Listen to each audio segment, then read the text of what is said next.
अगली चीज लिखो, plank with uniform sphere placed on it rest on a smooth horizontal plane, plank is pulled to right by a constant force F, if sphere does not slip over the plank, which of the following is correct? Acceleration of the center of the sphere is less than that of plank. अब यहाँ पे देखो, ये जो है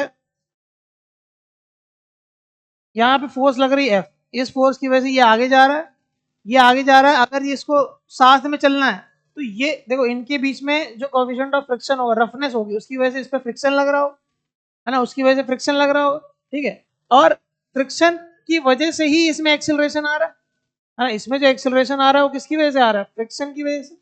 और friction force will be always less than this, क्योंकि तब तो फिर चलेगा ही नहीं, है ना, क्योंकि चलेगा नहीं, क्योंकि अगर ये वाली फोर्स फ्रिक्शन से कम हो गई तब तो ये चलेगा ही, है ना, तब तो ये आगे बढ़ेगा ही नहीं, ठीक है। तो ऊपर वाली जो कंडीशन है वो रोल वो उसको, if the sphere does not slip over the plank, ठीक है, जो स्फीयर है स्लिप नहीं हो रहा लेकिन चल तो रहा ही होगा ना आगे, ठीक है। तो फ्रिक्शन फोर्स जो होगी वो F से तो कम होगी, फ्रिक्शन फोर्स F से कम होगी। अगर फ्रिक्शन फोर्स F से कम होगी तो इसकी वजह से जो एक्सेलरेशन आ रहा होगा वो भी किससे कम होगा? F की वजह से जो एक्सेलरेशन आ रहा होगा, ठीक है। तो पहला क्या लिखा है? Acceleration of the centre of the sphere is less than that of the plank, सही है। उसके बाद लिखा work done by the friction acting on the sphere is total is equal to total kinetic energy, ये भी सही है। क्यों?